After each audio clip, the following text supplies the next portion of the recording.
This sounds a lot like liberalism with Marxist language. Yeah, just PMC. It's like, let's do this all over again. Let's just try this again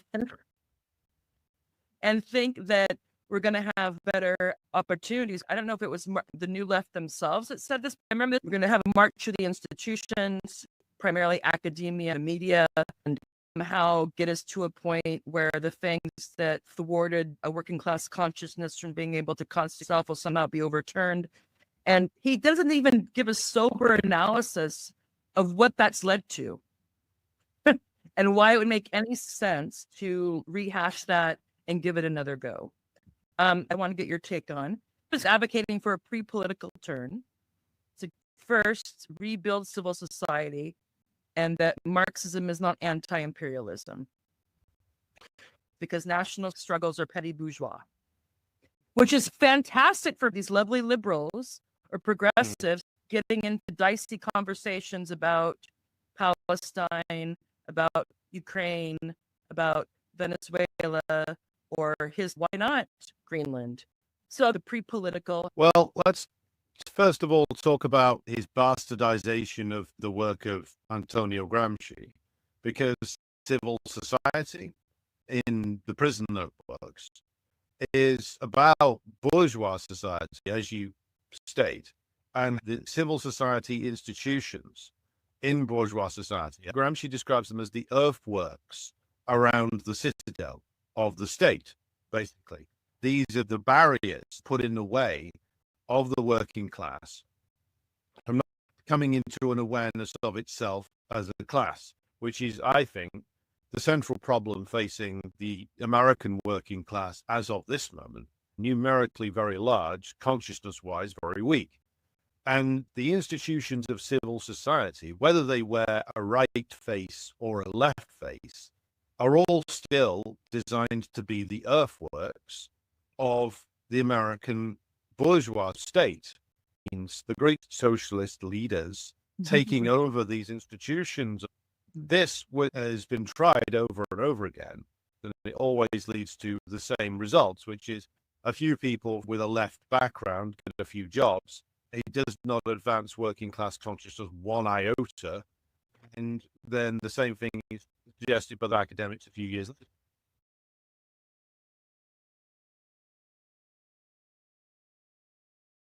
It's an unrivaled opportunity. Jackson's Rainbow Coalition all over again, but this time with a much less charismatic frontman, if Chris himself is determined to front this up. It's amazing for a man who calls himself the last Marxist.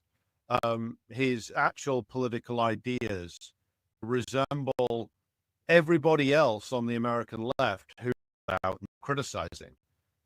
My initial response was like, this is basically the same as the DSA. It's the same as their tactics. It's the same as the PSL tactics. It's the same as basically every other leftist organization going back to the 60s, which is to try and do two things. One, get back to welfare capitalism. So there's no real talk about like a strategy for socialism in anything that Cutrone says. It's about, well, we're going to go round certain obstacles. We're going to work within the boundaries of essentially the pre-existing leftist ecosphere, so to speak. And we're going to somehow rebuild some socialist formation out of that.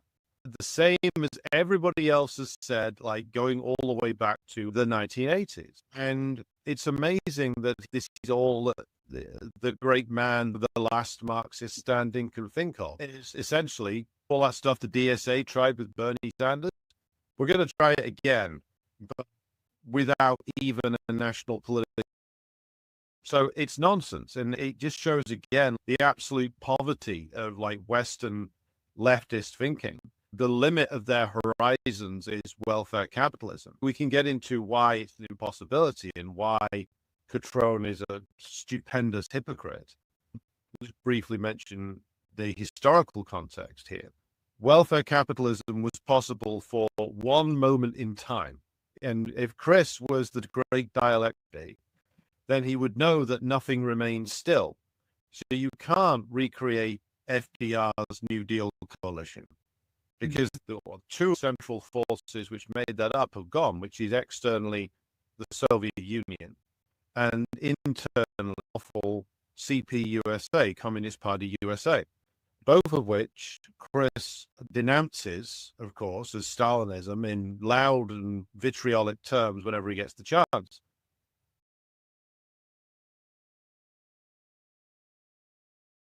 So a quote from John Locke: "When God gave the world in common to all mankind in Genesis, he commanded man to work and subdue it for the benefit of life."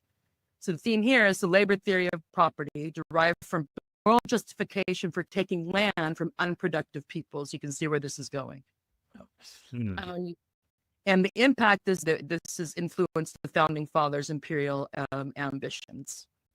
And then now we get up to where Cutrone starts off with his historical grounding with the Empire of Liberty in Jefferson's words. So we should have such an empire for liberty. Not exploitation, not domination, not any of this stuff, but liberty, like the good news. Spreading the good news, baby. And, double-edged sword. For liberty as she, of course, she has never served. Sorry. I'm sorry. We should have such an empire for liberty as she has never surveyed since the creation. Hey, ladies, you've won. You've won. I know. I'm like, wait a minute. What? We're ships and we're liberty. To massive happiness to ensue from the extending of our guts and Kagan want to make is that Jefferson's concept of the empire of liberty is fused with biblical, Lockean, and Enlightenment ideals to justify the expansion. And that's interesting, Alexander, don't you think? So we have Cutrone, who is an imperialist, Thaddeus Russell, who is an anti-imperialist anarcho-capitalist. And if you add those together, I think you get a zero. I think you get a perfectly round horseshoe, which looked exactly like a zero tower. So, yeah. Cancel each other out. I mean, it's been a while since I've done advanced algebra. Okay, so U.S. imperialism is rooted in a Christian-derived moral and psychological framework. Key ideas: dominion over the earth, evangelical mission to uplift, justification through conquest through labor and productivity. So here we get some materialism. And founding fathers, Jefferson, Adams, Franklin, etc., all integrated these ideas into their political philosophies. And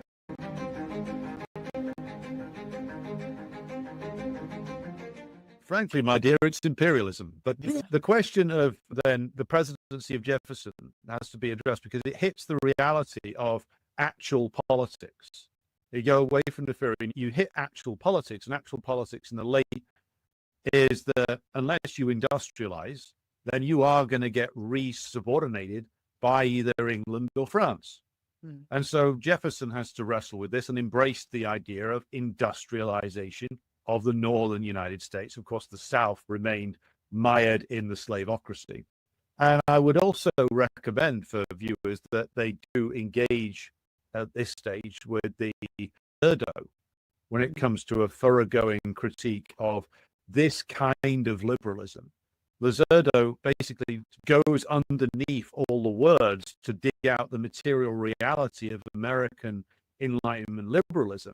And all the brutality of the exploitation of the recently arrived migrant working class, and of course, the violent suppression and dispossession of the Native Americans. Now, you can't then, as Cutrone does, just pluck out the Jeffersonian idealism and present it as this permanent living thread through America, which has always been there. Now, what's always been there and has survived every sort of iteration of the American Republic and Empire is that the American presidents will always want Jeffersonian liberty or exporting their revolution to these new countries.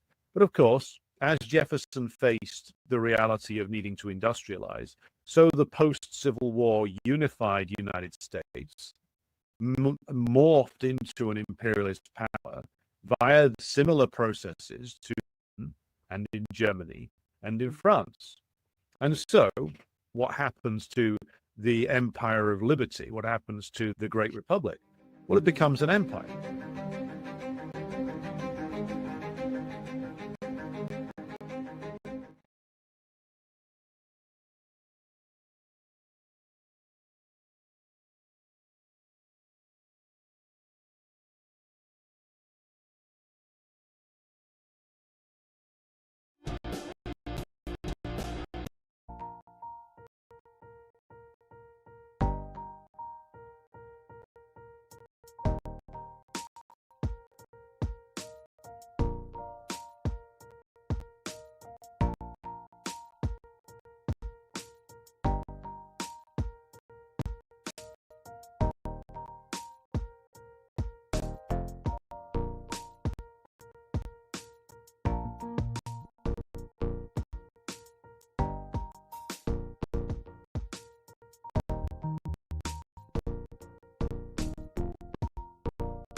Oops, I always come up small. Why is that? There we go. I'm going to bring everybody up so we can see if our audio is working straight away. So can everybody hear me? Yes. Can hear you just fine. Oh my God, we can see each other and hear each other. It's a Guy Fawkes miracle. I'm going to turn the volume down. Okay, and we have Guy Fawkes here. I also have children who I said stay out of the first floor. Anyway, welcome. Hi, everybody. This is Morbid Symptoms. I'm your host, Tara Van Dyke, and I'm super excited to have Alexander McKay back on stage. He's my go-to MList, Marxist-Leninist. And I'm super happy to have Chris Cutrone here. And I just want to say right off the bat, Chris, thank you for being a good sport, coming on a series that's called Bad Trot Takes. And I'm sure you'll get in your response if you find that as if you, well, I'm assuming you don't find yourself to be a bad trot, but a bad Trotskyist. Right. But if you find yourself to be a Trotskyist at all. Indeed. I'm still learning the ins and outs of that, 100+ year battle. Just to share a bit of an anecdote, it took me forever because I came into this, I came into Marxism and all that through the university route. And I remember when I would go to parties, whatever, trying to get more active, people would try to find different ways of asking me what kind of Marxist I was or what kind of socialist I was. And it took me forever to figure out what they were asking me as if I was a Trotskyist or a right. And I was like, well, you could have saved me. I would get something like, what are people talking about? Anyway, so those of you who have been watching my show or Alexander's, because he streams it, know that we've had about 4 or 5, maybe 6 Bad Trot Takes. Chris, you may be unhappy to find out that you haven't always been the focus of those. They have been so it's nothing personal. It just kind of happens that I come across something you're saying and I that you put out, and I'm like, hey, what about this? So again, I appreciate it because I think it's good to get these things out and have a robust, sharp debate, but keep it fairly civil. We'll see how we go. I think you guys can. I think we can handle it. We have a comrade. Oh yeah. Yes. We can handle that, or at least try to.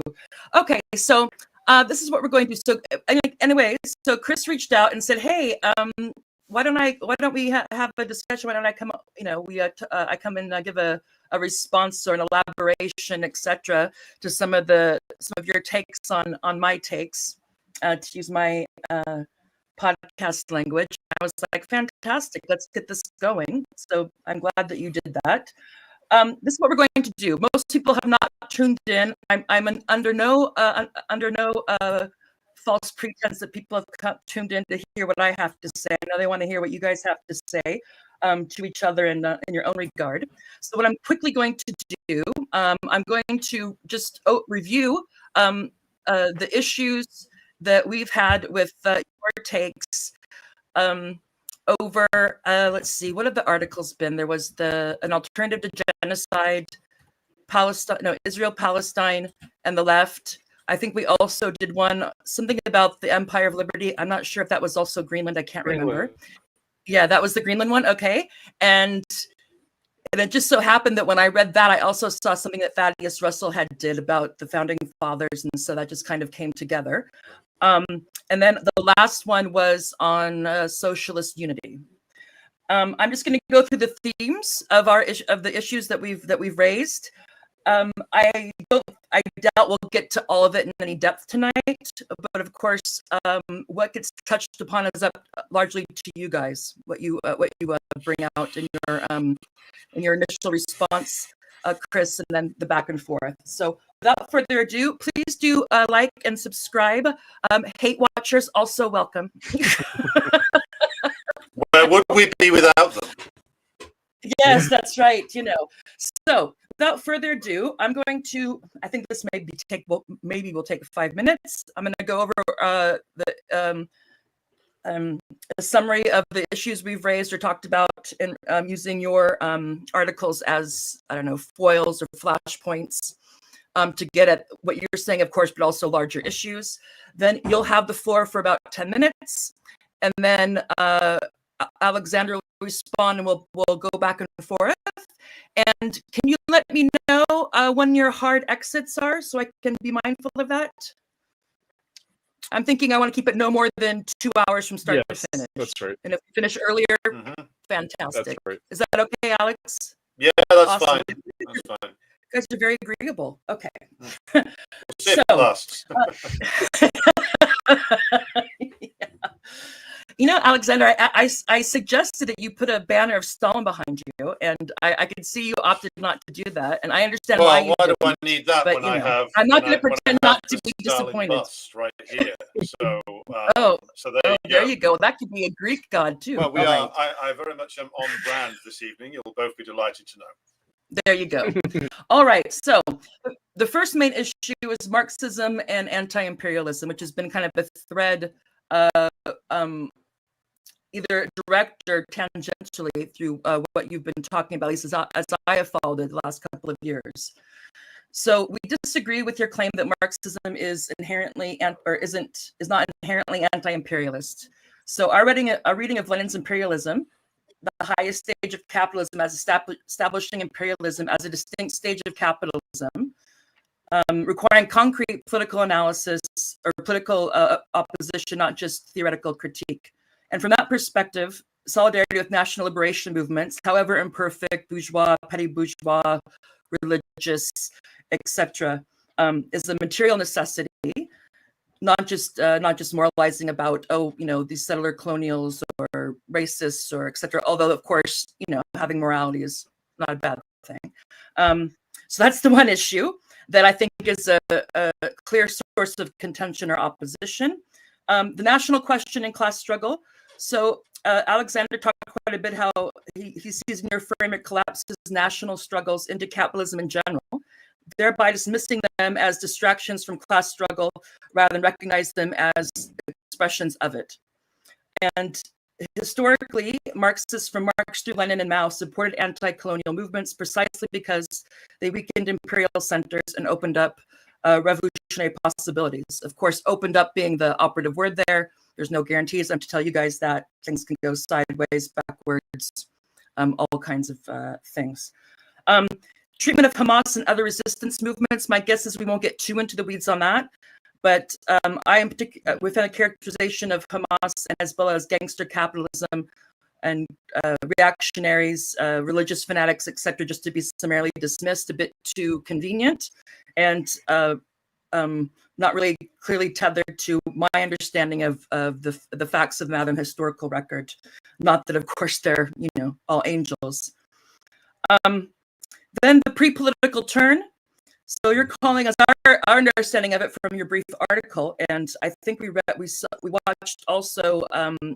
You were on with Studebaker, I think, and talked about that. So we looked at that. Yeah. Calling for a rebuilding of civil society and what you call a turn to the pre-political strikes us as retreat from class analysis into something, I don't know, managerialism or NGOism, or, you know, kind of like, you can, that's not the best word, but people get an idea. So we found this to be kind of reproducing the New Left's kind of long march to their institutions. Let's try this again, kind of old wine, new bottle. And just as an example of however well-intentioned, in my interpretation, just another example of kind of the exhaustion of the post-war left, and that we're kind of stuck in this loop of, I don't know, I guess, use the 5 stages of grief metaphor between bargaining and denial, and then some anger and desperation. But it's hard for us to reach acceptance that the old is done and that something else has to come again. There's a reason why I call my show Morbid Symptoms. Although I thought about calling it Schrodinger's Bitch, but I thought that might be a bit too rough. You know, I don't want to upset the people who, you know, the churchgoers. They're also welcome. So let's see. And also that it seemed that this is, we came across that, your intervention, after doing a show and after the whole brouhaha over your party.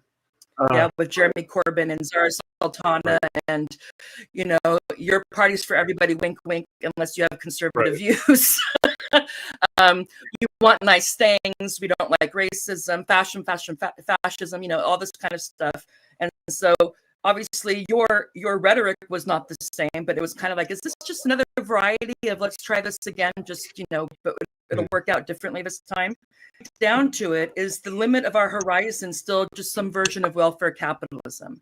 And if that indeed the case, Alexander has pointed out that the political economy that we're in doesn't allow for that.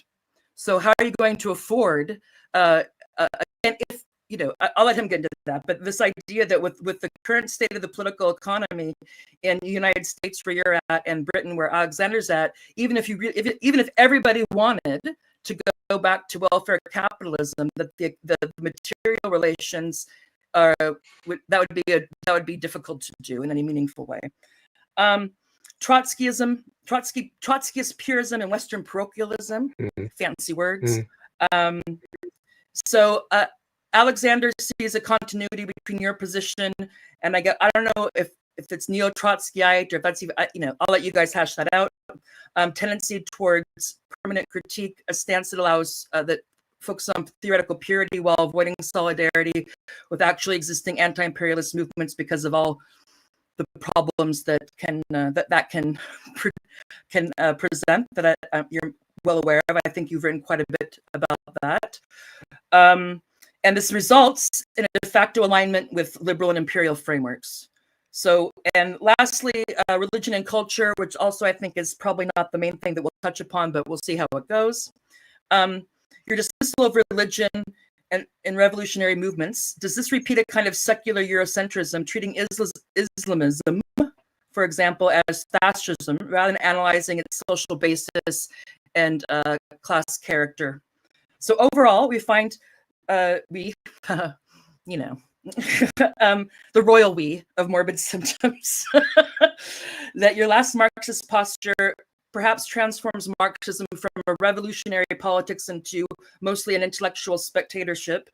And what you call realism and sobriety could be seen as kind of an interrogative disavowal. That's my word, my play on fetishistic disavowal, hard to say. A defense against engagement with messy, contradictory movements, but nonetheless confront imperialism and all the things that we want to confront in practice. So I'll leave that there. I think that's enough. And again, viewers, don't worry. I doubt we're going to chew all that and swallow it tonight. But it gives you an idea of the kinds of things that we've been critiquing on bad Trot Takes, using several of those episodes, using Chris Cutrone's essays as kind of leaping off points and foils to make these points. So thank you again for coming, and I will give you, once you get to 10 minutes, if you get to 10 minutes, I'll give you some sort of indication, and then if you keep on going, Chris, I will cut you off. Okay. I'll do the same to Alexander. So no favorites when it comes to this. So the floor is yours. Thank you. All right. So some of the substantial points I expect will be brought out in the discussion that Alexander and I will have. But to begin with, I just want to sort of kind of let you guys know what my basic orientation is. So a long time ago, when I was in college and a member of the Orthodox Trotskyist Spartacus Youth Club associated with the Spartacist League, I watched a rerun of the Star Trek original series episode The Omega Glory from 1968, in which a post-apocalyptic civilization was beset by war between the Yangs and the Combs. I thought that this was what the end of history would look like, Maoists versus Trotskyists. I consider Stalinism to be simply right-wing Marxism, a right-wing liquidation of Marxism. It's easy to understand why communists in the Soviet Union and China have had to pretend to be Marxists, since they seem to represent the Russian Revolution's outcome. But there is no excuse for anyone who is not an apparatchik with vested interests in this pretense to accept this.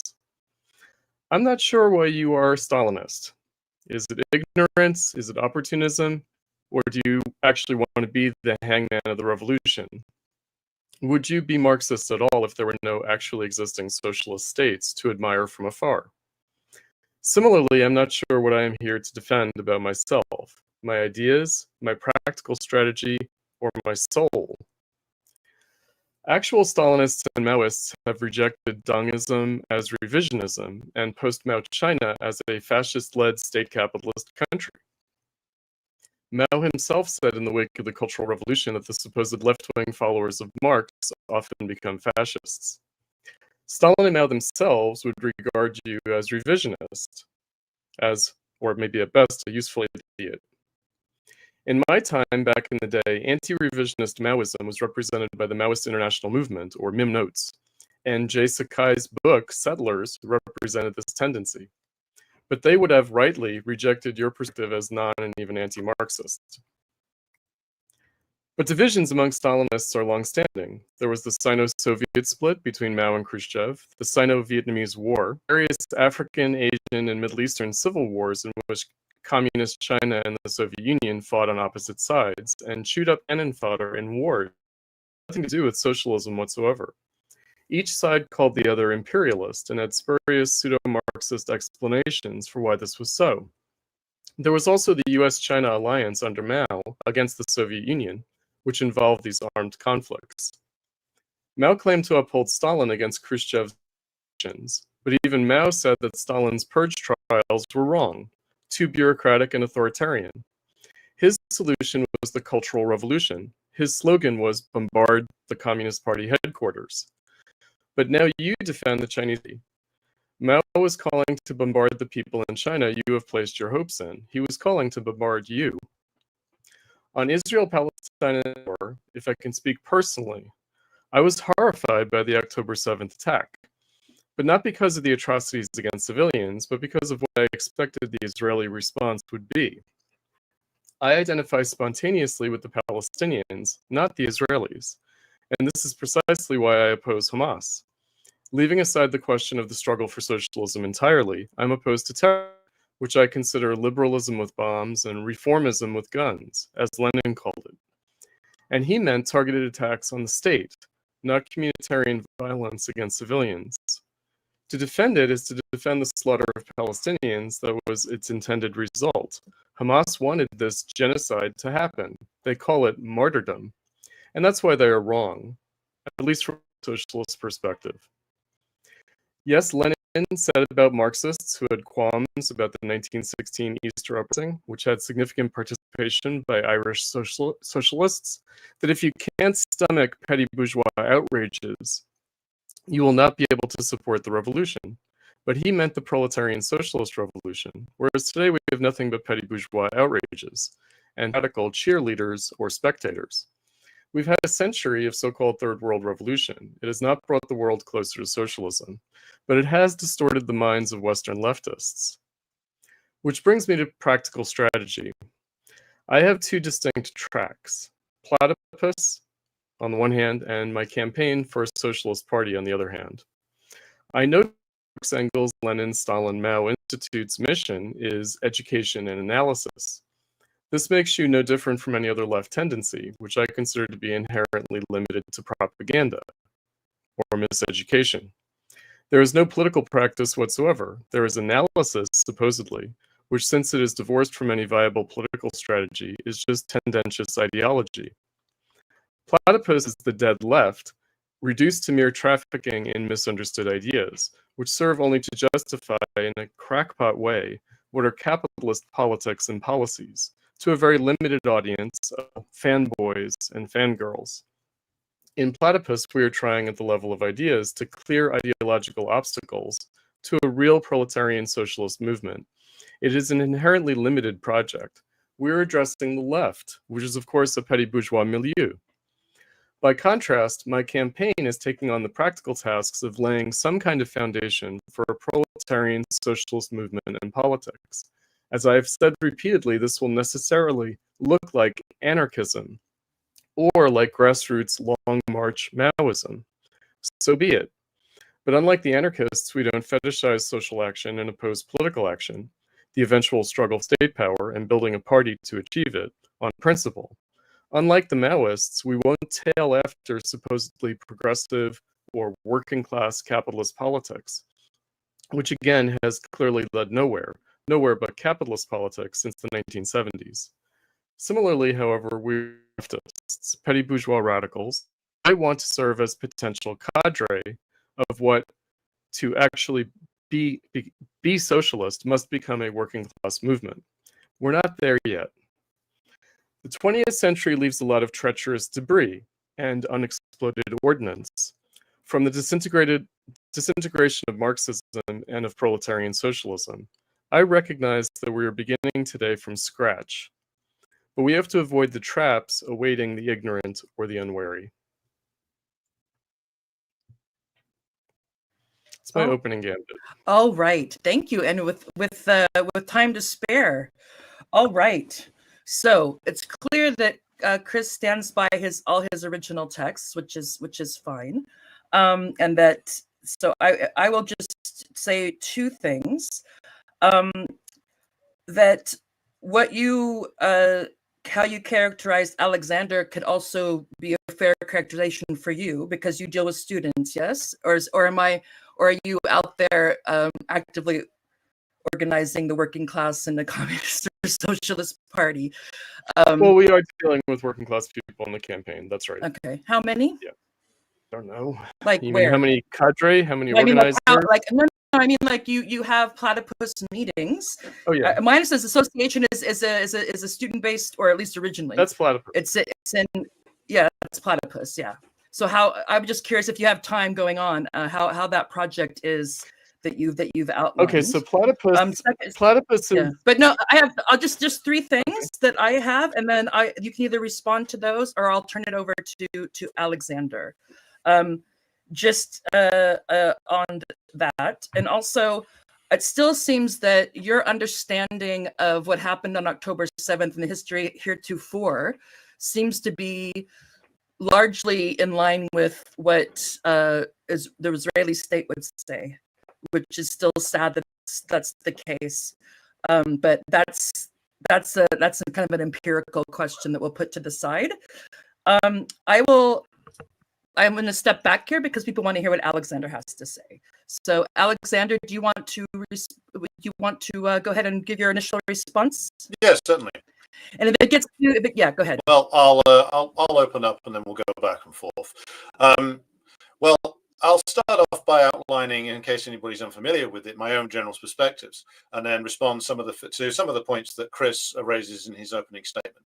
First of all, the crisis facing certainly us in Britain, and I would also argue the crisis facing anybody who regards themselves as a communist or socialist inside the United States, is a crisis of class consciousness.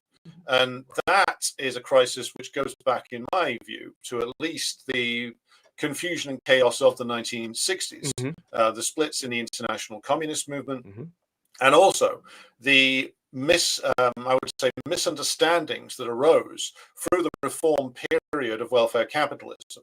Certainly this is true in Britain. I think less true in the United States, because the process that took place here in Britain called itself at various different points through the Labour Party a form of socialism, and was heavily associated with a sort of pseudo tripartite arrangement with the trade union movement, with its leadership being semi-incorporated, at least at various stages, into the functioning of the state, which acted as a manager for industrial relations. This was portrayed by many as a form of socialism. It is, via the different nationalized industries, including the National Health Service, regarded as still by certainly older workers in this country as a form of socialism. And it also left a huge indentation to this day within the consciousness of the leftist intelligentsia, who orbits this idea to this day. In fact, no matter what people call themselves in Britain, and I believe this is true to a large extent in the United States as well, the default position is to go back to or try to get back to something that looks like the welfare capitalist period, because this is the living experience of at least our parents' generation or grandparents' generation of the Great Reform period. So whether somebody calls themselves in Britain a Trotskyite or a social democrat or a radical social democrat or even an anarchist at various different stages, the politics default back to welfare capitalism again. And my own analysis of certainly with regard to Britain, I think the situation in the United States is analogous to a certain degree, but I think that there is some certain differences which we can get into. We are in Britain, the oldest imperialist country. We are suffering from, therefore, all of the, to steal Tara's show title, the morbid symptoms of that period, which is an advanced level of social disintegration, and a very deliberate and calculated attempt by the ruling class to destroy class consciousness. My way of putting it is that they have tried their absolute best to push the consciousness of the working class back below even being a class in itself, Yes. never mind a class Right. for itself. Whereas in actual fact, if we go by the definition of the proletariat that we should be using, I think, which is all those who cannot survive without the selling of their labor, then in actual fact, numerically speaking, the proletariat in both Britain and the United States has never been bigger. But the actual position of the proletariat with regard to its ability to enforce even the most basic of class demands has not, I would argue, been weaker in British terms since the immediate period after the 1926 general strike. And a big part of that is the confusion and chaos that reigns within that which is referred to as the collective left, which, although it tries, and I have been part of various different attempts to build socialist alternative groups within the trade union movement, build broad left movements within the trade union movement. I was a small, and I would regard it as relatively unimportant part of the Corbyn project. And all of these things revealed was a massive weakness in the sense that the field of struggle was automatically limited by respectability politics, by bourgeois parliamentarism, a deference to bourgeois parliamentarism bordering on an obsession, and to a large degree also a large amount of pro-Western chauvinism. And this shows itself in various different ways. I think it shows itself through an inability to show real solidarity with any national liberation movement, be that those who will be under discussion tonight, such as Hamas or Hezbollah, but also national liberation trends such as those that exist in the Sahel states, the long Bolivarian revolution process in Venezuela, the process in Nicaragua. The British left has shown a chronic inability to show solidarity with any of these in any meaningful sense when they come under sustained attack by the ruling class. And when they come under sustained attack by the ruling class, they throw their hands in the air and run away, usually declaring that the target of British ruling class aggression is a horrible dictatorship, and we would be better off without it. We saw this, in my view, disgraceful process when it came to the war on Libya. The left essentially agreed with the propaganda of the ruling class and ran and hid. The same was true of the war on Syria. And again, the left completely surrendered the field and ran away, certainly in Britain. And it happens time and time again. All the ruling class needs to do is to wave the scarecrow of dictatorship, and the left completely surrenders any attempt at solidarity or even meaningful opposition to the warmongering of the British ruling class. I would argue that the same is true in the United States.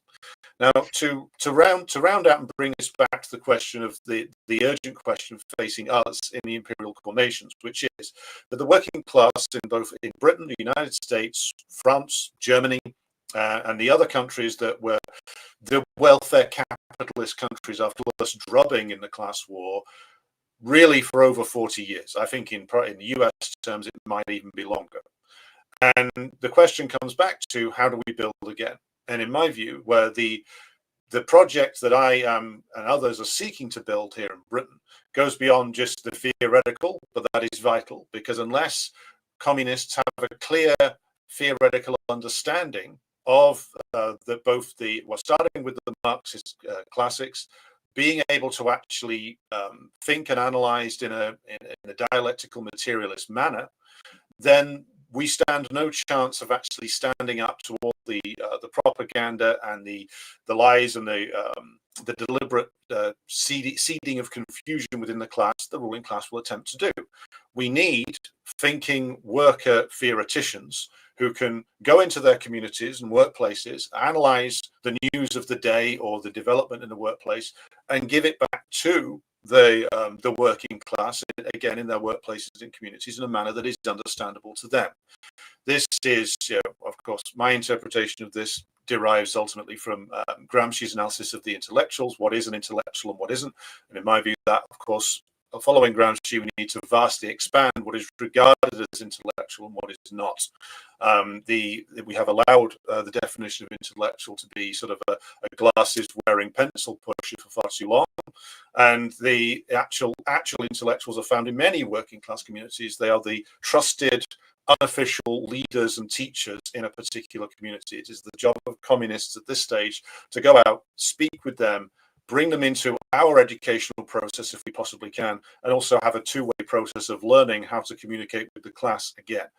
Marxism has been in a academic and student ghetto for longer than I have been alive. It says, I do not fool myself. We are largely irrelevant to 90% plus of the working class. And what most workers regard as Marxism is a cartoon drawn by the ruling class, but which sadly some people who call themselves Marxists choose to participate in anyway. That's right. So we are in a situation where we need to go back, and this is where I actually agree with Chris. We need to go back to the drawing board. We need to analyze what has gone wrong over the entire post-World War II period. I think we're probably going to argue about what we think has gone wrong, but I think we can agree that quite a lot has. And we need to reconnect Marxism with the working class again, at least to recruit a core of, call them worker intellectuals, worker militants, who can form the solid basis for the rebirth of a actual communist politics again. Because all of the attempts that I myself have been a part of, and nothing teaches like failure, I think, over the last 25 years since I first became politically active. Alexander, you've been going about 9 minutes. It's all been a failure. Okay, I'll sum up. Let's be honest, I will be honest, it's all been a failure, and it has to be learnt from properly and adapted to. And we need to adapt to the conditions that actually face us, not that which we wish that we were facing. So what we hope we can do tonight is have a debate on the basis of our understanding of certain realities and challenges, and not the fantasia that most of the left in Britain and the United States lives in. I'll conclude my comments there.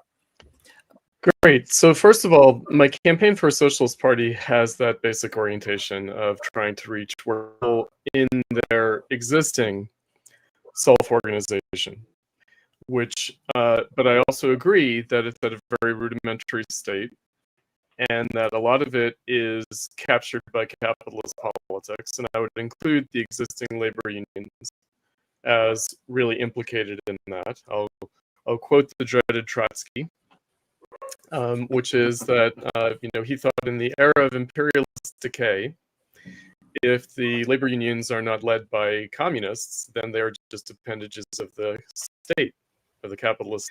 And I agree.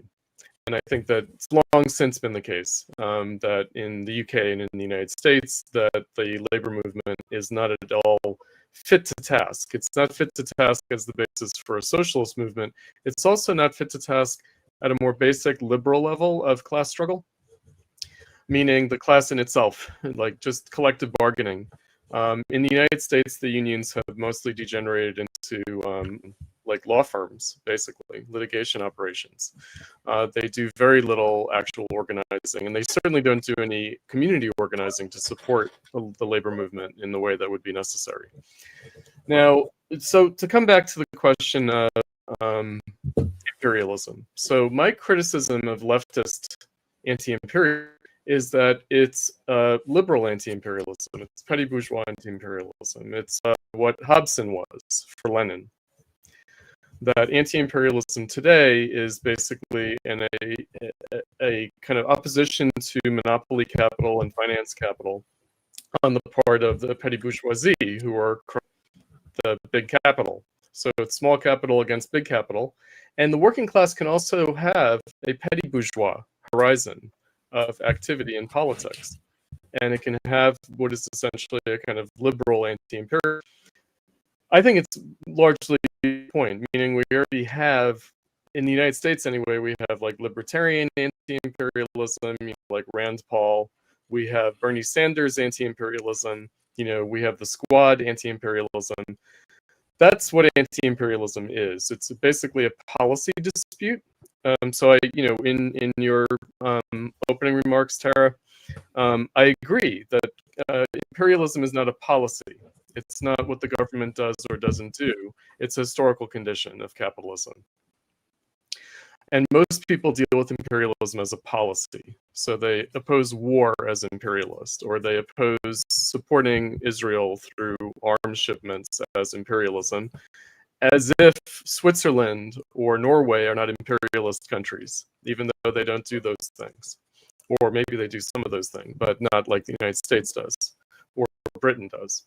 So I agree that imperialism is a kind of analytical category of a historical stage of capitalism.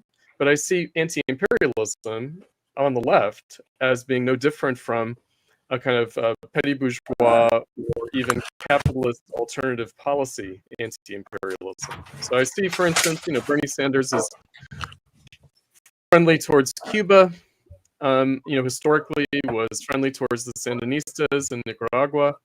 But what he offers is an alternative capitalist policy. He doesn't offer it's not like working class with Sorry, Chris, may interject just a moment, because I think that we would all be in agreement about how crappy that stuff is. Yeah. But I want to talk about, but your point has been that, and I think to quote you, Marxism is not anti-imperialism children. Yeah.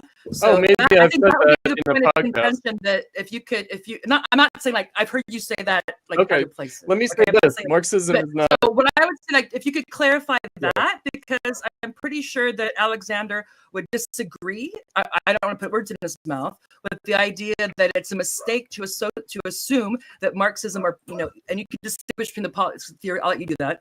Is not to make that synonymous with anti-imperialism, I believe is a statement that you've made a couple of times. So what I would, just to clarify, Marxism is not anti-imperialism because Marxism is not anti-capitalism.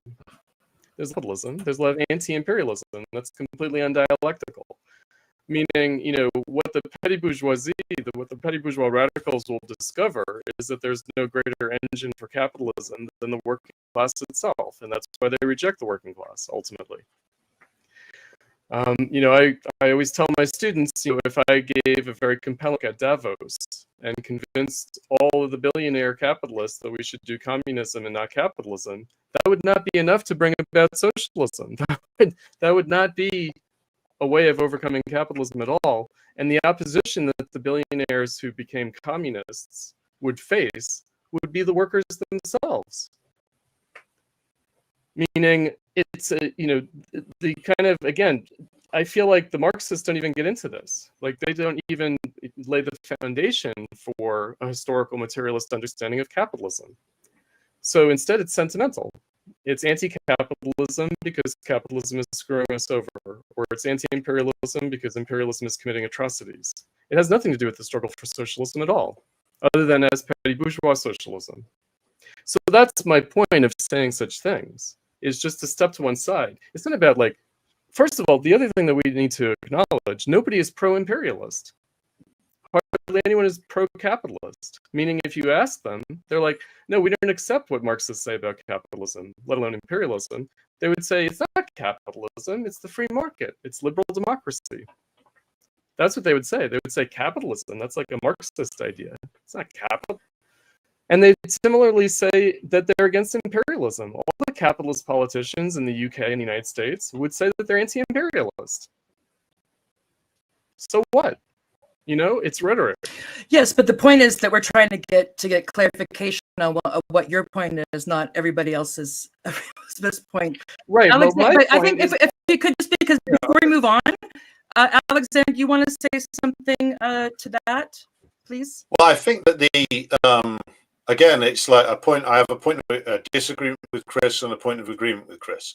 I think where Chris says that most leftism that calls itself anti-imperialist is actually, well, a form of essentially petty bourgeois moralism, which I think is what you're saying, Chris.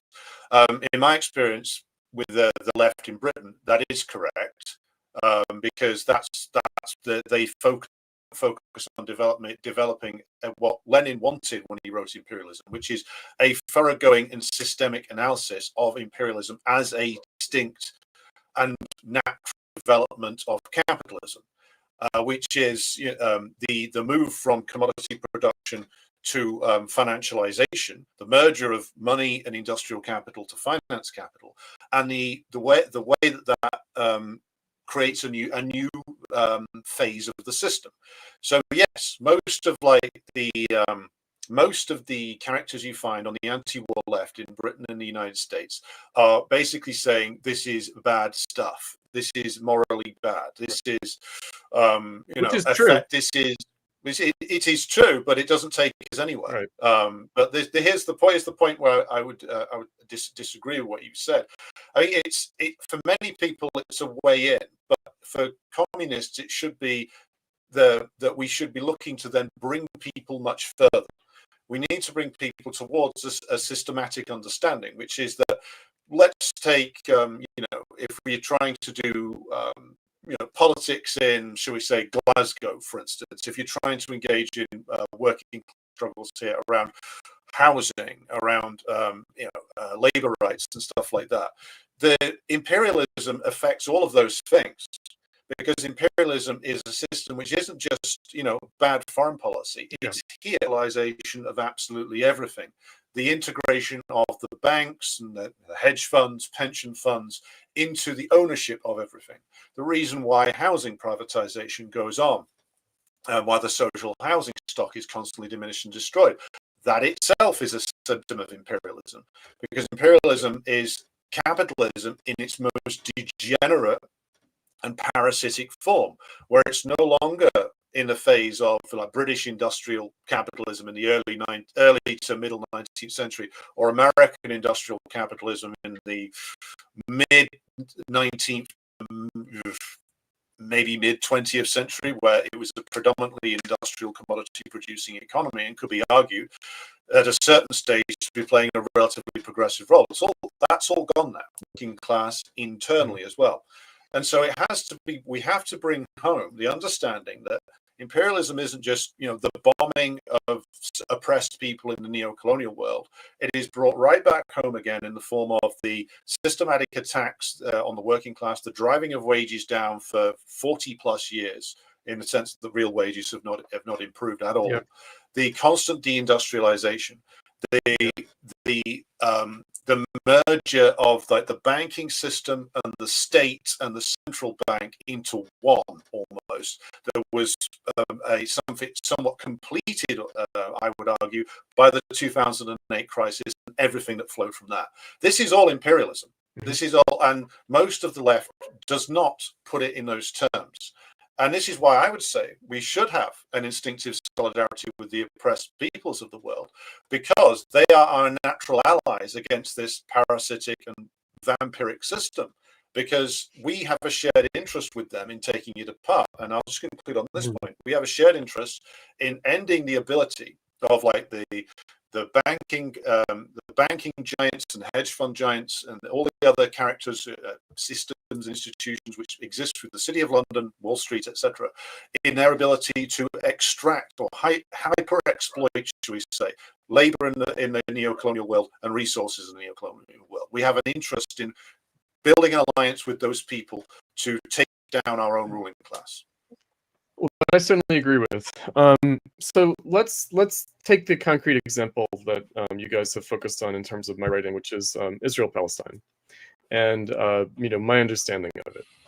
So my understanding of it, as I said in my opening remark, is that I was horrified at the October 7th attack because of what I knew Israel was going to do in response, much more than I was horrified by the attack itself. The empirical facts, be what they may, some civilians were targeted in some way by some Palestinians under that rubric of Hamas leadership, and that's just simply something that Marxists would never support. It's as simple as that. And so now, of course, the problem is the Israeli response, which is strategy, meaning it was a pressure tactic. They wanted to ignite a regional war, and force Israel to the bargaining table. And in some ways, I guess they've succeeded. We'll see. You know, that's why the whole point is that nothing can be conceded, otherwise you're, you know, rewarding terrorism, right? So my attitude, though, about Israel-Palestine, it's been an issue my whole life, of course. I'm born in 1970, so I only lived in the post-1967 world, let alone the post-1948 world. And really, the first Intifada was in the 1980s and was towards the end of the Cold War. And what I'd say is that what we've had in that situation, in terms of Palestinian struggle, is that an Arab nationalist movement was supported by the Soviet Union as part of a Cold War orientation. And the bankruptcy of that led to the rise of Islamism. And that's true not only among the Palestinians, but throughout the Arab and Muslim world, that there was a kind of left nationalism supported by the Soviet Union in the Cold War that failed miserably and was replaced by an Islamist movement, the Muslim Brotherhood, and Hamas as an outgrowth of that. And, you know, whatever like human sympathy one can have with all of these things, from a political perspective, I see Hamas as an obstacle to all sorts of things, to a proper understanding of the world in the West. So I think that the degree to which the West, like, you know, Western left, feels the need to have solidarity with Hamas, I think that they're very much mistaken and disoriented in terms of the tasks here. But, you know, I mean, it's not like I think Bernie Sanders said, well, of course, Hamas must be destroyed. That is not my priority. That is not my concern. You know, like, that is just not on my radar, like, at all. And I will also say, you guys probably know this from watching some of my podcasts, I live in the Muslim world. I'm married to a Muslim. And he thought that the October 7th attack was Allah's punishment on Israel for violating Al-Aqsa. Sincerely. And so we have very, you know, many Muslim friends of all, you know, political persuasions. You know, he has a direct connection back to his home country of Malaysia. I understand the whole thing intimately. I understand the whole thing. And I have a long history of studying and paying attention to this issue. I'm anti-Zionist. I think that the anti-Semitism hysteria that brought down Jeremy Corbyn and that the right is trying to use in the United States is, of course, bullshit. You know, I'm just not, you know, I'm a leftist. I mean, it's as simple as that. But I've also seen how this issue has warped the mind of many would-be socialist, Marxist young people. And it's become their priority instead of what I think should be the priority. And call that Western parochialism. But I don't think the world history is hinging on Israel-Palestine. Now, Muslims do think that because of Jerusalem and Al-Aqsa. But I don't think a socialist left should regard it this way. Yeah, I know. Sorry, yeah, I don't. Obviously, this is a whole kettle of fish. I do find it interesting that you focus on the religiosity of Muslims and not Zionists and Christian Zionists and Ben Gvir and those types, because there's I wrote about how could be being a Christian Zionist. No. Let me finish, please. Just in terms of this, just in terms of the kind of the cut of the jib here. In terms of Islamism, they believe all these, you know, mystical religious things, and of course, some Muslims do, some Muslims don't. There's a whole variety, and I don't want to get into you know, who knows what better. I did live there for 2 years, so during the second Intifada, so I have some personal experience. Although I wasn't, you know, I wasn't there as a researcher. I was there teaching, so it's a different thing. Yeah, that what I would say is that I think that I disagree that to dismiss that the focus on Israel Palestine or the sympathies for Hamas Hezbollah has perverted or has been in general a terrible thing for the younger generation. Of course, there's all kinds of nuance in there. I don't know what's in these people's minds. But what I would say is that, first of all, if you're anti-Zionist, you don't think there should be a state of Israel, because that's the whole project of Zionism, is the state of Israel. And the Greater Israel Project, what I think is why the United States is interested in Israel, is you don't have to be a rocket scientist to figure out why they support Israel. So even if it's just the fact that if it wasn't for the United States doing what they do, Israel will not be able to do what they do. So there's a responsibility there, and a political one, whether it be moral or whatever. On the side of Hamas, yes. That I'll just table that for now. I will, if somebody's interested, I could point them to some interesting texts about the nuance of that history of that organization. Of course, people not trying to demonize them. Pick a particular act and then use that as a metonym to cast the whole movement, since I think that it switched from cultural to militant whatever. And the last point is that, on a second note,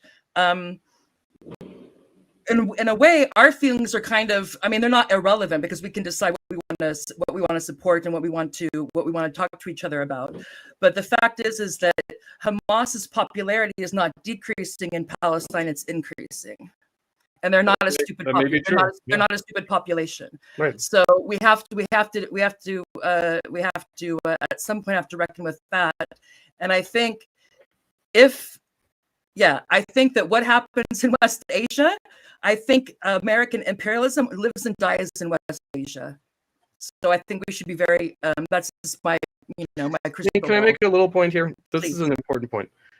I think that if you look at Trump's policy, I think he's trying to create the United well, the policy with regards to the Middle East. Yeah. I think he is trying to change the U.S.'s orientation and dependence on the Middle East. Fundamentally, and I don't, I mean, it's as far as like all the fake debates around this stuff, like, does Israel have a right to exist, or whatever? Does Israel have a right to defend itself, and all this nonsense? Like, of course, I completely reject all of that stuff, all of that rationale.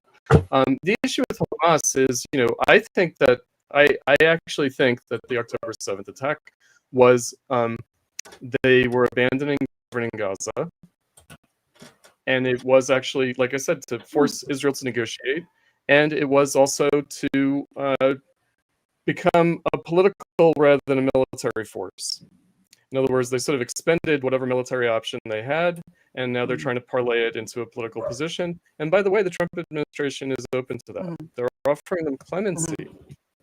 No, and I would agree with you on that. That it's that the idea that it was just some sort of let's go and rampage, that's silly. No, it's but again, what I find interesting is because of all the stuff you talked about. I mean, we're all aware of what's been going on over there since that happened.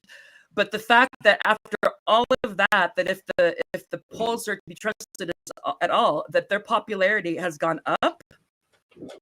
To me, I think that's something. I think that what they've pushed for is Barghouti.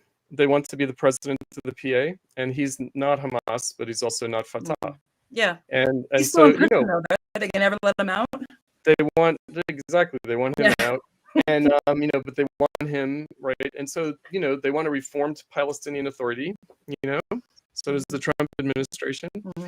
And so it's, I think that, again, it's not as simple. I prefer to look at it politically rather than moralistically.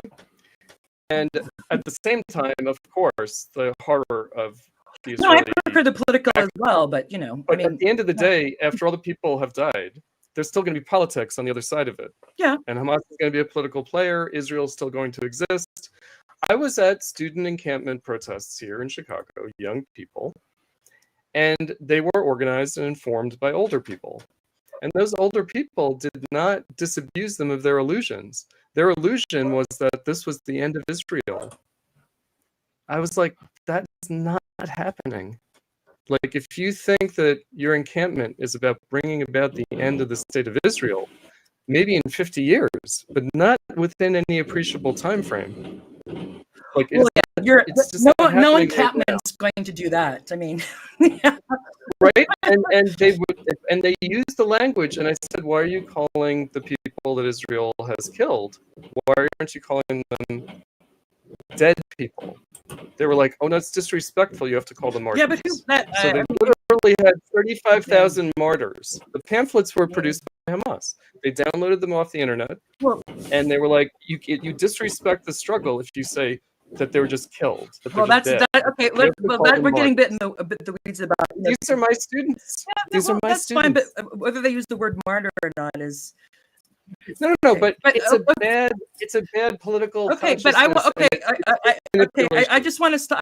I want to exit myself here and give it over to Alexander. That's why I use some of the rhetoric that I do. Yeah, fair enough. Alexander, if you could respond to that, and also your understanding of the class analysis of the class analysis of Palestine in particular, Fatah, Hamas, and the characterization of them being just basically gangsters, and that we should not be putting our bread in that basket. Well, first of all, I'll start by giving my perspective on the why British and US imperialism will back Israel absolutely to the bitter end. And that is historically rooted. It starts in, well, there are many different start dates, but let's, for the purpose of this, say the real change in British policy comes around about the 1890s, when they are looking to, I would say, pick over the corpse of the Ottoman Empire and carve out somewhere for that will be friendly to British interests and will help them project power into West Asia. That is behind the line of in the given or spoken by Sir Ronald Storrs, governor of Mandate, what was called Mandate Palestine. They wanted a little loyal Jewish Ulster in a sea of hostile Arabism.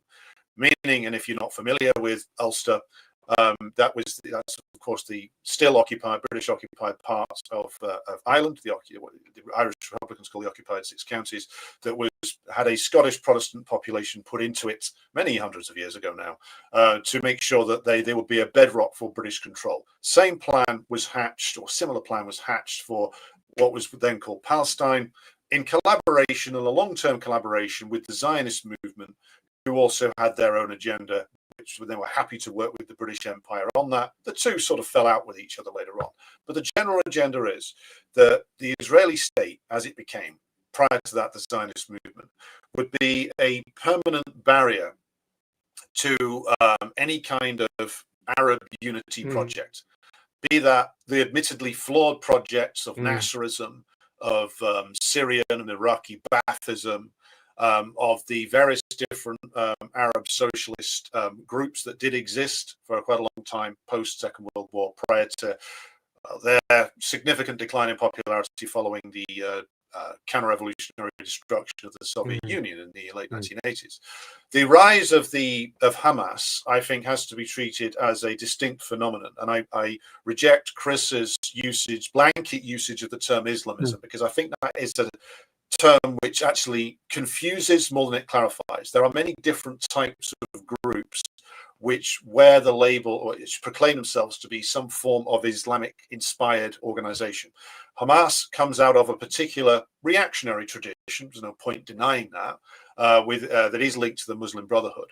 But as I'm sure everybody watching this will understand, they're going through a series of political and military struggles does tend to somewhat change a group. And this group and Hamas became popular because of the corruption and degeneration of Fatah. Because of that, Hamas won an election in Gaza in particular in 2006, I believe it was, which was specifically then rejected by Tony Blair as Middle East peace envoy later on, and by the Bush administration, starting, of course, the siege on Gaza. Now, I give this as the foregrounding because I think it's important that we analyze each group on its own terms. We have to analyze Hamas in that light, and the light of them rejecting the very corrupt puppet regime of the PLA that's controlled by the US, by the British, and by Israel. British even train its police force. That's how they became popular, and that's why they retain their popularity. because they are seen correctly to stand against the Israeli control. Now, in terms of the politics of Hamas, of course, I, as a Marxist-Leninist, would not have much truck with any of it, because they are a theologically inspired group, albeit one that I would argue is a different kind of group than the likes of Al-Qaeda, ISIS, etc., who should be more properly analysed and understood as allies of British imperialism, US imperialism, and Israel, because that's upon whose side they fight an awful lot of the time. To go back to the point about why is this issue central to us as communists in the West, it's an important issue because this is how the US empire and the British empire, which are umbilically linked together now, as is most of Western Europe. There's an awful lot of, we can maybe get into this later, with when that much capital passes back and forth each year, that's an unbreakable alliance. So they have an interest in maintaining Israel in order to make sure that the kind of politics that are promoted amongst in West Asia are those derived from the likes of the Saudis, the Qataris, the UAE, etc. That's who will be running Syria as essentially, along with the Turks. That's who will be the primary influence or are the primary influence over the PLA. That's who the Trump administration probably want to have primary influence over a rebuilt Gaza. They're collaborators with US power. I disagree that Trump is aiming for an exit from West Asia. First of all, I think what Trump says on any particular given day tends to change depending upon what happens the next day. But I would say that also, even if Trump were 100% sincere about wanting to reorient US power around a defensive or an advance of US interests in the Western Hemisphere, there are many entrenched parts of the Washington, D.C. bureaucracy and what is referred to as the blob and wider ruling class interests, which would act to prevent that. There's an awful lot of capital riding on US, British, Western European investments via the Gulf tyrannies and other places that they want to see protected. So even if Trump wants to pull back a little bit, there are too many institutional barriers to him doing that. So I would disagree with Chris on that point as well. Right. I mean, so going back to the before you start, I just want to say that we're at 1 minute and 18. No, 1 minute, 1 hour and 18 minutes. So if we stick to our 2 hours, we have what do we have? 42 minutes. So we're doing good. Okay. Please continue. Great. So my attitude about what happened around 2005, 2006, it was the so-called unilateral withdrawal from Gaza, meaning it was the removal of the settlement and the kind of embargo, containment, Gaza. And my attitude toward, now Israel's going to bomb Gaza as if it's a foreign country. In other words, I saw this as a horrible development. But nonetheless, it was the basis for Hamas establishing an area of its own control. And again, I'm not here to demonize Hamas, but or to get into the nuances of Zionism. There are various varieties, but rather to just note that there was Arab nationalism historically, and it was generally by Islamism, starting in the 70s, and certainly by the 80s and recent era.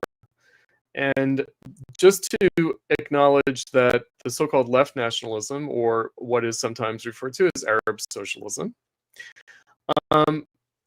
failed. It failed miserably.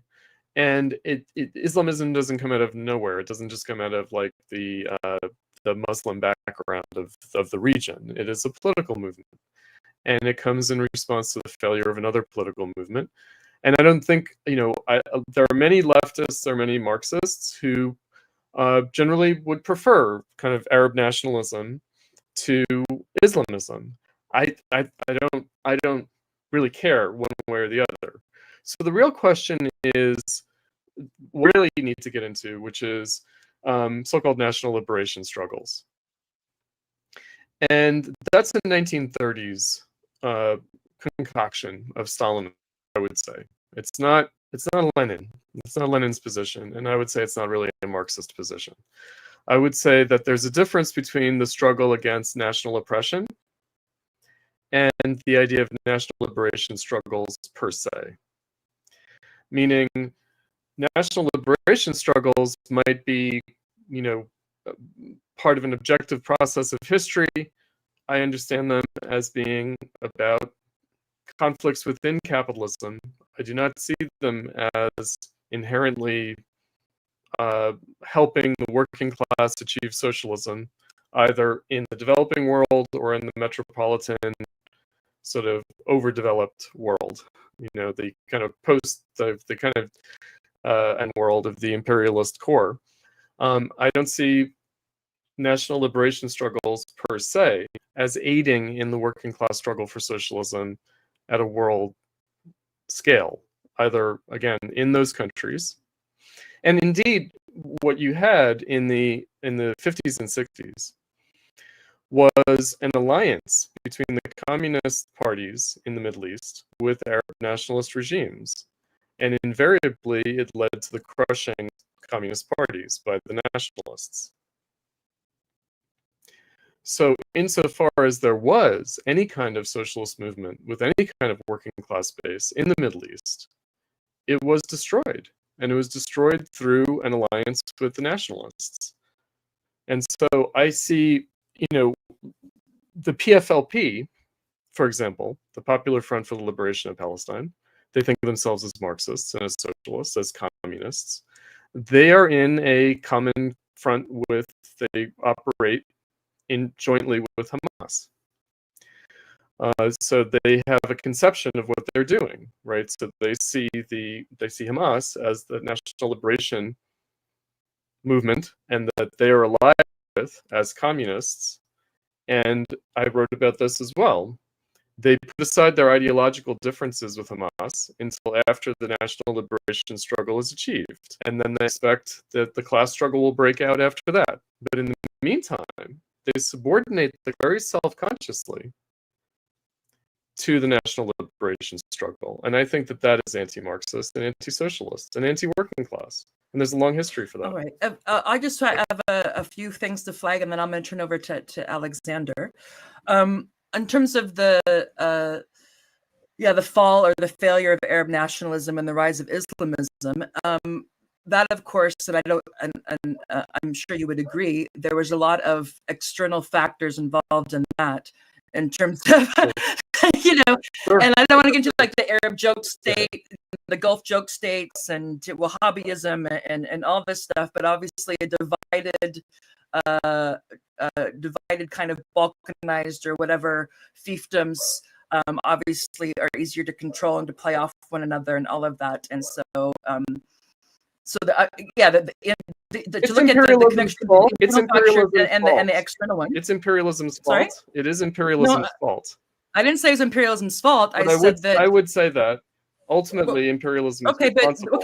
But hold on. So I just wanted to flag that in case someone wants to, just to flag it, just because, the second thing is that in terms of, and I'm assuming Alexander will get on this, is that the idea that national liberation and whatnot is it's not clear what that means for the working classes there, and especially the connection with the working classes here. Of course, a lot of that depends on what kind of leadership comes in.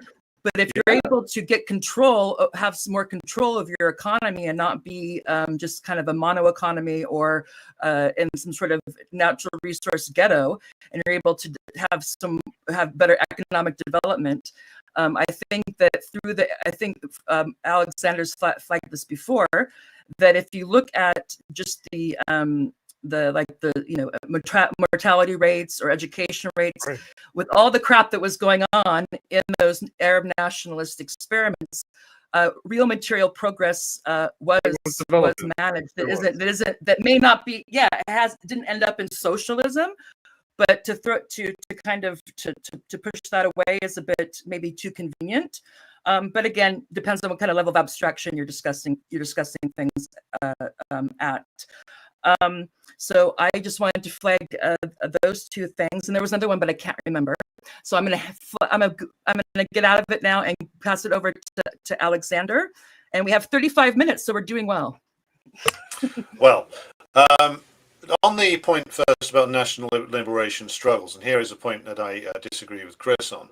I would say that the examples that have been cited are, of course, led to a certain amount of national liberation in terms of, and I'll clarify this to make it concrete, to follow on from what Tara was saying. In terms of the imperialist control over countries, what they mostly seek to do is to attune them to the needs of the imperial core economies. They seek to turn them into sites of raw resource extraction, or areas where in the old period of imperialism, imperial core countries' products could be sold to them for large profits. Now it's more about extraction and also outsourcing of production, sometimes to the subordinated nations. So in a strange way, the imperialism has sort of done a turnaround where it went from sending the products there to producing them there. Now that's what countries that are dominated in the region will end up being. That will end up being the case, such as the now so-called liberated Syria will end up serving that role. I'm fairly sure. But to go back to the point about national liberation, the point about and subordination of the class struggle, or as Mao used to put it, subordination of the secondary contradictions behind the primary contradiction. Drawing from the experience that the Communist Party of China had in the liberation struggle in the 20s, particularly the 1930s and 40s. It is undoubtedly the case that in that example, it was the correct decision to actually try and reach some kind of accommodation with the Chinese bourgeois nationalists led by Chiang Kai-shek in order to successfully resist Japanese imperialism. This was something, of course, that Chiang Kai-shek didn't want anything to do with, and had in the end signed only a temporary agreement at gunpoint, and he was held hostage by his own generals. Now, the point about the subordination of the class struggle to the national struggle, Chris cited in his contribution that this leads to disasters for the communists particularly in West Asia. Also, I would say it led to it contributed towards the suppression of communist parties in South America as well, to a certain extent. This is not something which does not come without risk. I don't think anybody would argue that. What is the case, though, is that where there is a situation where even the development of a proletariat itself is restricted by foreign domination, it is entirely correct to actually prioritize a struggle to rid the nation of that imperial control, even just in order that an industrial economy can grow and the proletariat can grow. Because when so-called economic development under the auspices of imperialism leads to distortion, it leads to one-sided economies emerging that are just based around resource extraction. It leads to the promotion by imperialism of all kinds of reactionary ideologies, including, of course, reactionary Islamic-inspired groups, reactionary Christian groups, etc., reactionary dead-end fake nationalism, etc. So this comes with risks, but it is a risk that I would argue it is appropriate to judge and sometimes take if it leads to the ridding of or the substantial reduction of imperialist influence over a particular country. It was a risk, I think, worth taking in the struggle in Algeria. It's a risk worth taking in the struggles to liberate African nations. Nobody is going to claim that the African nations were then put on a path to immediate socialism. It led to a lot of failures and a lot of backward steps as well. But the removal of the influence and the domination of the imperialist countries over the subordinated nations is a crucial stage. It does not automatically put one on a path to socialism, but it is a necessary stage of the struggle to go through. And from my point of view, from the Marxist-Leninist point of view, it is consistent with the analysis of Lenin, but also, I know Chris will disagree with this, the analysis of Stalin and Mao as well. And I think that it is borne out by looking at those countries that have managed to liberate themselves and managed to at least build an industrial base that is strong enough to endure and actually expand production to the point where a stronger proletariat can emerge that will give us a chance in the future, or give those people a chance in the future to have a stronger fight for socialism. And that, in my view, makes the gamble worth taking. I will not argue that it is a gamble that is risk-free. It evidently is, but it is something which I think is a tactical decision for people in these countries to make, and a correct one that has been made. All right. Fundamental disagreement, finally. Excellent. Which is, I don't believe in national paths of development. I don't think that capitalism develops on a national basis. I think that if it did, really what developed was bourgeois social relations on a national basis, but then you're talking about the 15th and 16th and maybe 17th centuries. But that certainly in the industrial era, there's no national development. So that gets us to what you regard as like my Trotskyism, my Western parochialism, et cetera, and also where the charge of being really comes from, which is my prioritization of the proletarian struggle for socialism in the metro core capitalist countries, because I don't think that the path of development, nor will it be like capitalism in each country achieving a kind of stage of socialist development. I do not think, for instance, that the Soviet Union or China needed to proletarianize in the way that they did. In other words, I think that it's fine that they did what they did, fine. However, look at what cost. The 5-year plan, the crash industrialization, the Great Leap Forward. These things were just historically not necessary to achieve socialism in the world. They were not. And I think that it's warped Marxism into a national developmental plan, and a lot of leftists in the developing world became Marxists because they really were just national developmentalists. That's what they were. If you read Nehru, has a pretty sophisticated understanding of Marxism. But he was not a socialist. He was not a Marxist. He was a national capitalist, is what he was. And, if you look at the history of India between then and now, it's kind of like, okay, so we're waiting for India to become like a Western European country? Is that what we're expecting to happen? That's never going to happen. I mean, Western European countries aren't what they used to be. The United States isn't what it used to be. It's combined and uneven development means contradictory development. I understand capitalism. I mean, you mentioned some steps forward, some steps back. I do not see the world developing. Like, I don't see the third world or the peripheral world catching up. I don't see that really being the case.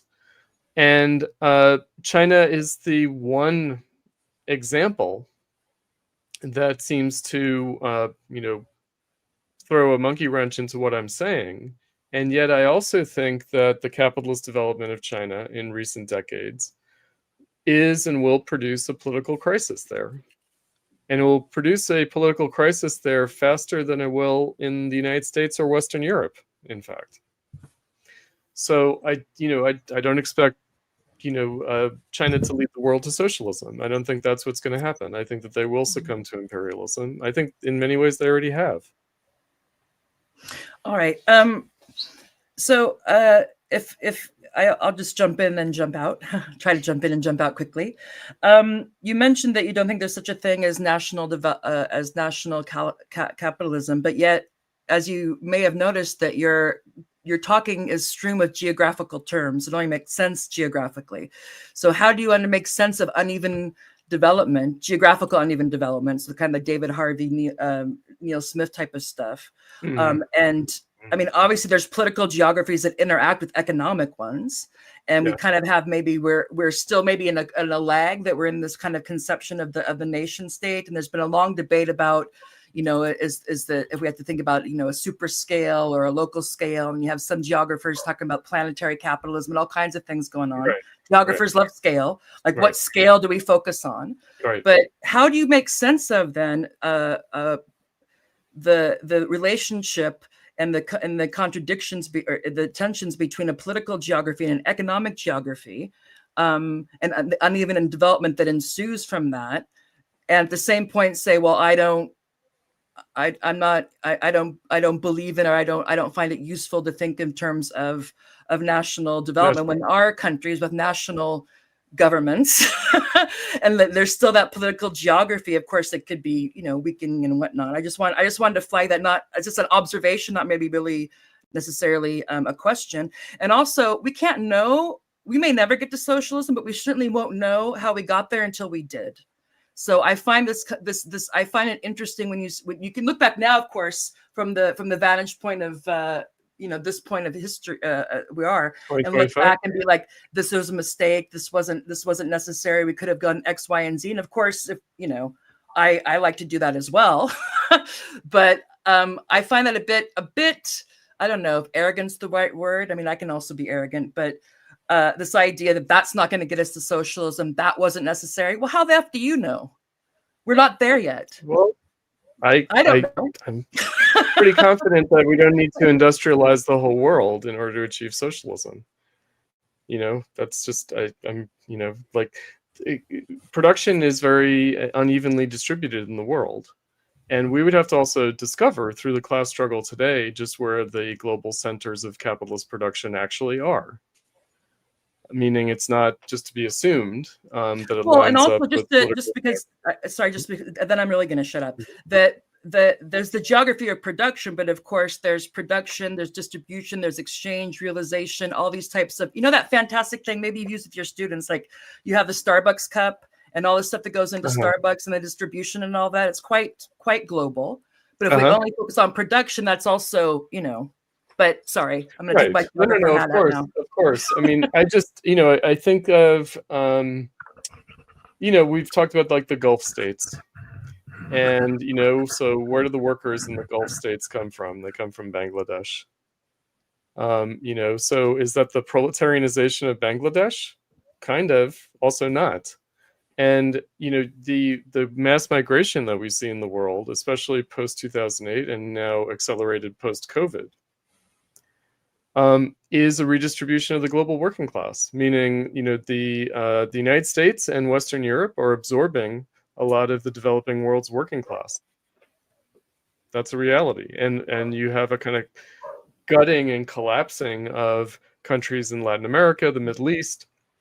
You just have like a kleptocracy and an ultra poor kind of plebeian mass. And then in many countries, the way they deal with that is to make them all soldiers in the military, which is how, like, or ICE. ICE is, that's the salary. Well, you can do that in the United States too, but I'm saying, thinking of like Pakistan or Egypt, that basically they keep a lid on things by having militaries that they don't really need.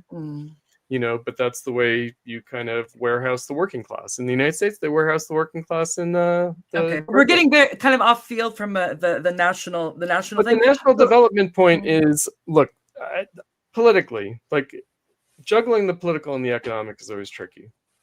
But politically,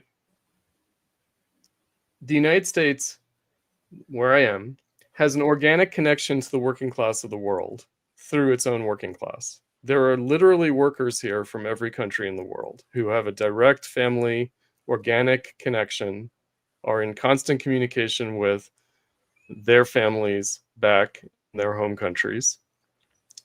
I'm an internationalist, and I really think we've wasted 100 years on national paths to capitalist development and the struggle for socialism. And I think that it's absurd. It was absurd then.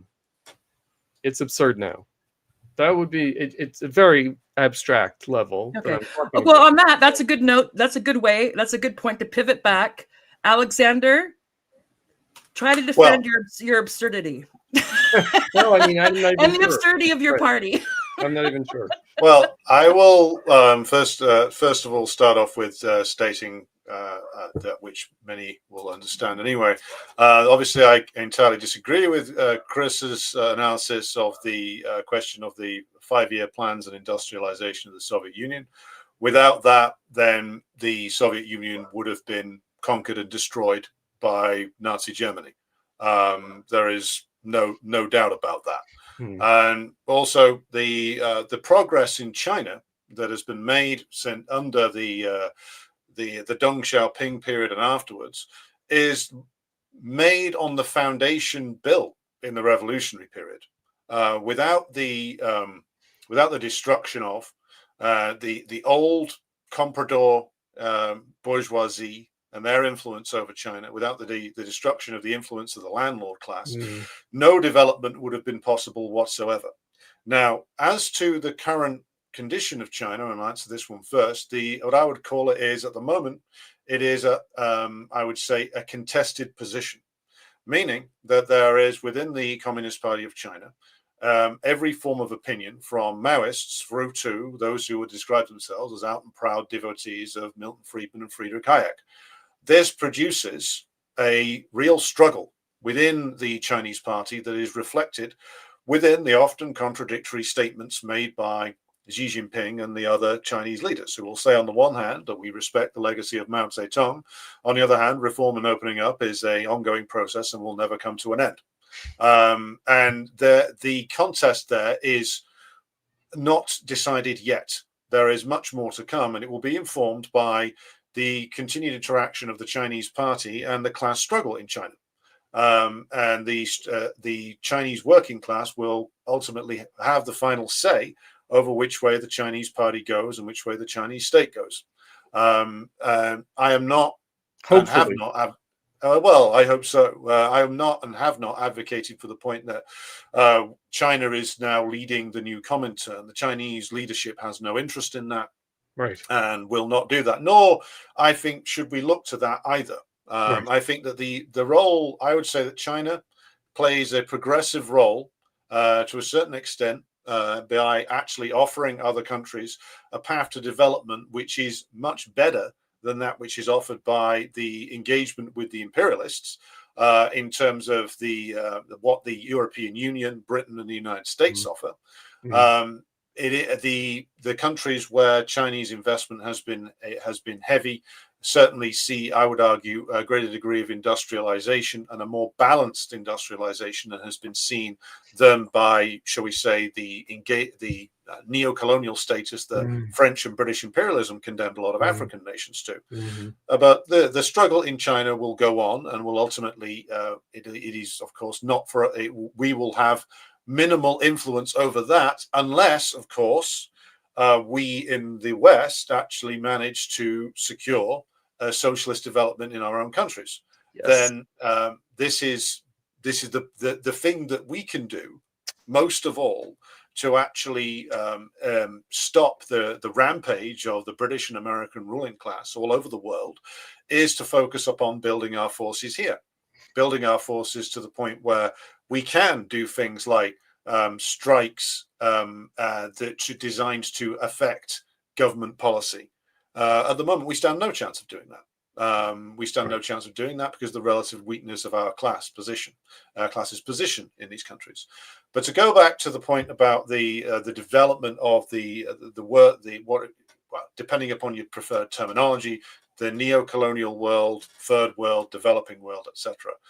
The more that these nations develop to the point where they have a larger proletariat, the more that they are able to actually, shall we say, force better terms of trade on the imperialist powers, the actual better it is both for them and us. And I will just elaborate on this. What has been built since the early 90s really is a system, is a globalized system of production and distribution, with the United States and Western Europe at the center of it. The production, of course, industrial production outsourced to an ever greater degree to the developing world or neo-colonial world, with the rules of the game enforced via IMF, World Bank, World Trade Organization, set in London, and largely in London and Washington, with Brussels also playing a role. The principle of unequal exchange is embedded within that system. This is the reason why it was designed that way. It is now, of course, it has been much more profitable to employ somebody to make trainers in Sri Lanka or Bangladesh than it is to have the same thing done in Manchester or New York or Chicago. The system was built that way. The reason why we are seeing so much tension now emanating from the West towards what it regards as its rivals, China, Russia, Iran to a certain extent, India to a certain extent, though I would regard the position of the Indian ruling class at the moment as very weak with regard to whether they were determined to follow a national development plan or not, or just make themselves into a manufacturing appendage of the United States and the Europeans. But the reason why there is such tension, the reason why there is the threat of war hangs over us, the reason why there is so much hysteria emanating from London and Washington is that this system, which has existed built on the unipolar world order, is breaking down. You see countries able to enforce better terms of exchange with the imperial core nations. This, on top of the gigantic crisis caused by what was in essence, I would argue, a vast overproduction of capital itself in 2008, has led to an ever-increasing amount of aggression from the United States, from Britain, and from Western Europe. This lies behind the Ukraine war. It lies behind the very contradictory position of both the Europeans and the Americans towards China, both wanting to maintain their interests there, whilst also wanting to break the rule of the Communist Party and have it reduced to pure comprador rule. I don't think they'll succeed, but history will come to that. So, just to conclude my thoughts on this, the industrial development and the development of the proletariat, I would argue, is important for socialism. It is important for the building of a socialist state to have a strong working class there, but also a politicized working class there, and the degree of politicization that continues to expand. The fate of the Soviet Union, and I'll conclude on this point, proves that the material advancement by itself is not enough. There must also be a political advancement as well. The fatal flaw in Khrushchevite revisionism and in Dengist thought is a crude materialism. To believe that if we material advance the working class, therefore things will get stronger. That is not the case. What must also happen in every country is that there is a politicization to the point where the worker intellectual can challenge the party boss and expect and be able to win the argument. That is what was behind, ultimately, Mao's old slogan, bombard the headquarters, because that's what ultimately one would have to do to stop the reemergence of bureaucratic pro-capitalist layers, which ultimately destroyed the Soviet Union and are there within China at the moment. And it's them who, by the way, the United States counts on. The United States, the British count on that layer ultimately succeeding. And the struggle in those in all of the countries that have gone through revolutions is for the expansion of the politicized working class, the class-conscious working class, who understand what I would argue Mao understood, which is that after the revolution, the class struggle intensifies, and that remains the case to this day. All right. So we are. Thank you, Alexander. We are nearing. We're nearing the end. I just want to thank you again. It's been really rich. I've been so engrossed that I haven't checked comments. Sorry, people. But I'm sure they're conversing with each other. No death threats so far. I'm sure it's lovely chat there. Anyway. Okay. So what I'm going to do is I just want to say, because we and I appreciate Chris's opening gambit, because we've been giving it to him, so it's only fair that he volley that back to us. Alexander has not talked about the idea that Stalinism is, what was it? It's the right-wing Marxism. Right-wing Marxism and a slippery slope to fascism and the hangman of the revolution, and that you may call yourself a Stalinist, but you're probably not, etc., etc. That's out of my wheelhouse, like I said. Alexander's going to come back. Hold on, wait. I'm going to wrap up. Alexander's going to come back. He's going to try to Stalin pill me. We're going to do that before the end of the year. So I remain Stalin curious, but I grew up, I'm the same generation you are. So there's certain things you hear and you're like, whoa, but he's going to try that. But I want to just plug a thing because we did do a show on, I don't know if it was a paper you did or as a podcast or something about ACP. There was something, but we did a I'm sorry, it's hard to say it with you here. We did a bad Trot take on Cutrone's critique of neo-Stalinism.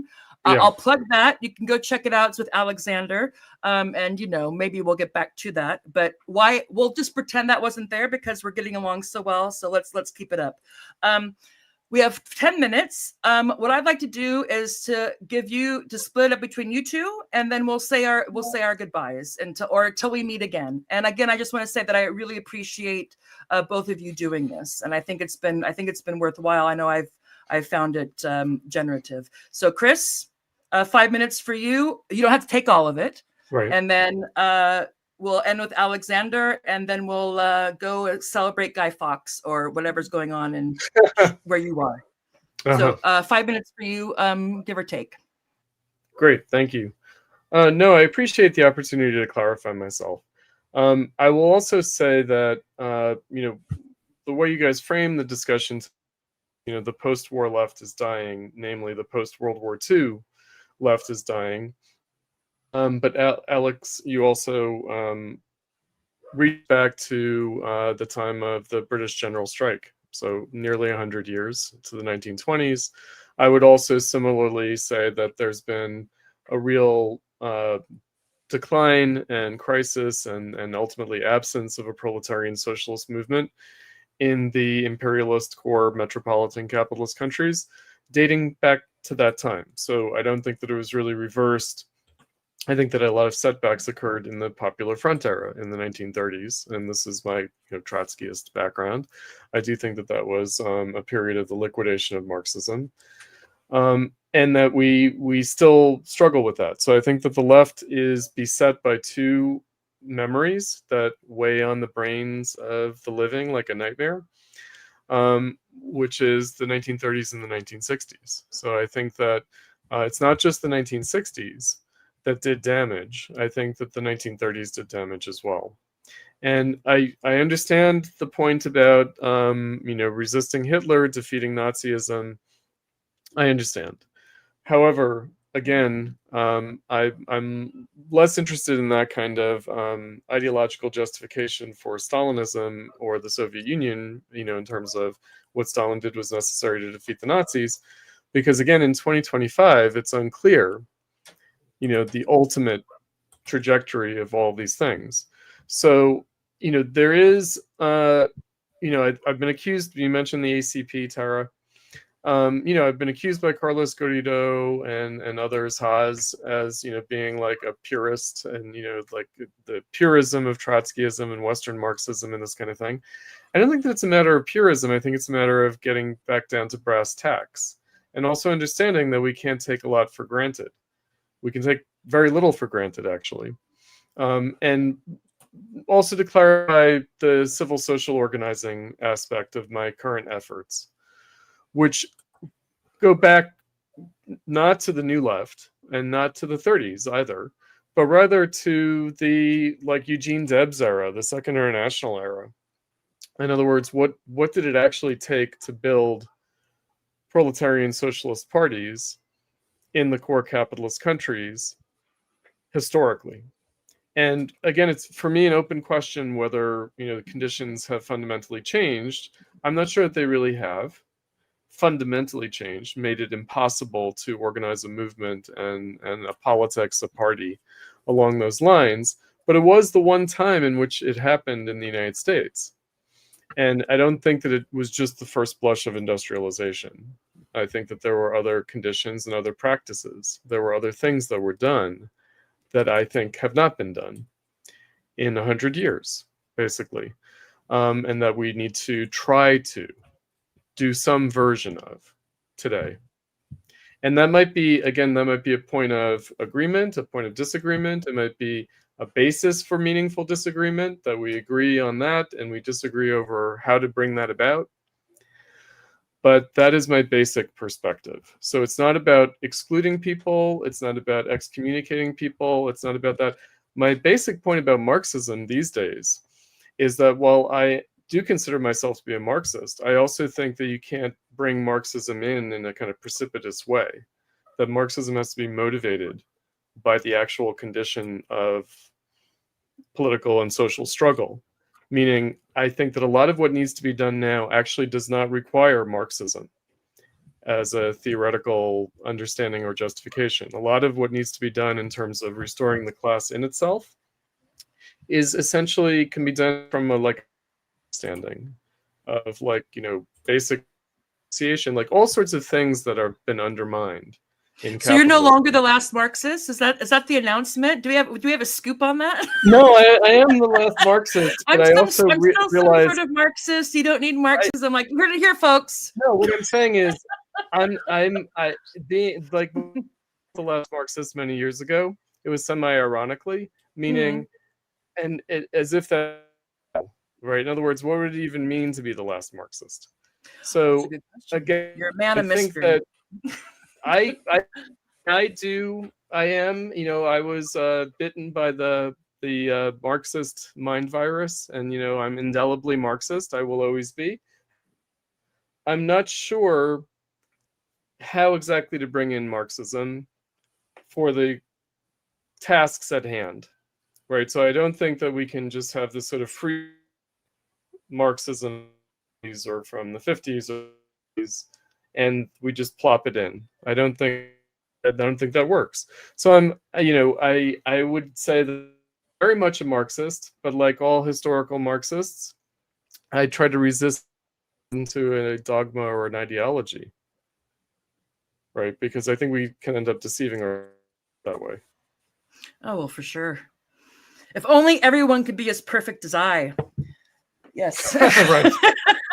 No, my grandma always says that, or no, she's dead, but when you're pointing the finger, there's always three pointing back at you. Yeah. So, but of course, it's easier to point the finger. Anywho, I'm sorry. Were you done? Yes, that's right. Okay. So thanks. Alexander, to wrap up, your final comments for this rendition.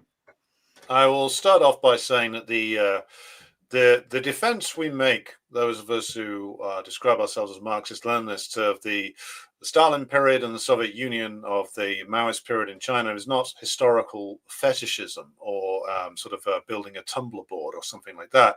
It is because we see the Marxism of this period as something to be read, analyzed, and learnt from. Which I think there are an awful lot of lessons in there which are pertinent to our current struggle, as there is, of course, in the original work of Marx, Engels, and Lenin themselves.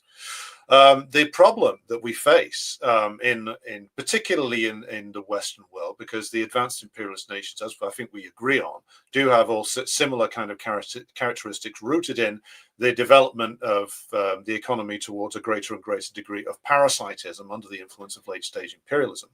I see dialectical materialism, I see the Marxist-Leninist worldview as being important for the rebuilding of a communist party. And we are very much in the rebuilding stage, because as we were discussing in the period when we were talking about imperialism, what the working class is under attack by is not a single party. It's not a single dictator or monarch or something like that, or even Donald Trump himself. Right. I know that will upset any DSA people who are listening. It is imperialism as a system turned inwards to a continual attack on the working class. To be able to understand that and to build appropriate tactics and strategies to actually help in the process of rebuilding a working class movement that can, first of all, do the basics of defending itself, in my view, does require Marxism-Leninism. It requires the method of Marx, the method of Lenin, not a recitation of holy tomes. That is not what we are for. We are for the application of the method to analyze the current situation. We cannot say that the capitalism facing us in Britain today or the United States is the same as that which faced our forebears in the 1900s, 1920s, etc. Deindustrialization, social atomization, the promotion of what I would regard as like extremely degenerate individualist trends, the promotion of like narcotics abuse, alcoholism, things like that, pornography consumption. All of these are symptoms of a capitalism in a very rotten, decaying state. We need to analyze that properly. These are problems which were somewhat there. Engels wrote about the tendency of the British working class to be pushed towards alcoholism in the 1840s. So it's always been there. There's things we can take from the method and the analysis that should help us make sense of our current situation. But what we must foreground is this struggle for the reintegration of Marxism with the working class again, or at least the vanguard of the working class. And I will continue to defend the core concepts of democratic centralism as the best way to organize. I continue to defend the analysis put forward by Lenin, both in the one step forward, two steps back, and also in the subsequent development of the Bolshevik Party. I believe that democratic centralism is the best way for us to organize. I also believe that almost nobody does it anymore. Right. In fact, most of the left in the West has succumbed to various forms of liberalism in their organization. But I'll conclude on this point. I think that the point that we both agree on to some extent and disagree on is the need to rebuild working class militancy is a point that we agree on. How to get there, I think, is a point of disagreement, which I'm happy to revisit in the future if Chris is willing to. Because I regard the integration of Marxism with the working class as absolutely vital. I think there's various different characteristics with regard to each country and each set of class struggles that we face as to it raises the point of how we do that. But in my view, if the class struggle is to be successful, it has to be guided by the method of Marxism and by the method of Lenin, because nobody understood the rhythm of politics and the rhythm of struggle better than Lenin. This does not mean a carbon copy of October 1917, but it does mean learning from the way in which Lenin was able to anticipate the moves of the enemy and redraw the demands of the party and integrate the party with the class. Nobody has matched that in almost 100 years. We must learn from it if we are to succeed. Very good. Sorry, you muted. Okay, mic drop. Boom. Now, since you are our guest or my guest, well, you're both my guests, but you're a first time guest. We can say goodbye now, or if there's anything you want to plug, anything you want to say, I think I should give you the final word on that, Chris. I would just say that again, I've made very specific interventions, and at age where things circulate in all sorts of different spheres. I think that it's easy for the nature of my attempted contributions to generate some misapprehensions. You guys talked about my compact articles. These were things solicited by a right-wing publication. Because I do not shy away from being provocative, so I'm all like, you go, right. Chris. And I was trying to tweak them as much as I was. Yeah, exactly. I was trying to tweak them as much as tweak the left. And I don't know how effective it is. I don't know, whether it works or it doesn't work. I tried my best, and I try to pursue it in a principled and ethical manner, as best as I do. Again, doesn't mean that there aren't mistakes that I've made, rhetorically or otherwise. But at the same time, Cornel West says we're all cracked vessels. Yeah. Anyway. Well, that's certainly true. Yeah. Is he still running for president? I haven't checked. I don't know. I actually know Cornel West. I actually have met him. Yeah, of course. So, but anyway, so I appreciate the chance to clarify myself, and I thought this was a great discussion. I think that I have a much better understanding of where you're coming from, Alexander, now. A much improved understanding, and more. I think that I'm more appreciative of your perspective now than I started out. And so, perhaps we will have future engagements. Great. Thank you, Chris. Alexander, thank you as well. Everybody, please. You can go ahead and sign off now. I'm just going to wrap up. Thank you, Chris, very much. I appreciate it. Thanks, Tara. Last Thanks, Marxist, maybe. Thanks, everybody. He's on the fence. Comrades, take care. Bye. All right. So let's see. Okay. Oops. I'm huge again. That always happens. And it freaks me out. All right. So that was a great episode. I'm happy that Chris was able to come on and we were able to work that out, that we could have a sharp but respectful conversation. We couldn't go through every single issue, but I think we've covered more than enough for one meal, shall we say. Please do like, follow, subscribe to this channel. And also do check out Chris's work and Alexander's work. I will put up a slide where you can find that, you can locate them. Alexander, I know, is doing 2 or 3 live streams or streams, shows a week with his institute. And he's also doing 1 or 2 a week with Kit Clarenberg, who's an investigative journalist with the Gray Zone and others. They do Decline and Fall, 1 or 2 episodes a week. Really fantastic stuff. Anyway, thank you for tuning in. We'll see you next time. And I'm going to drop down and I'm going to put some slides up, information about morbid symptoms, and also Alexander McKay and Chris Cutrone. Thank you, everyone. See you next time.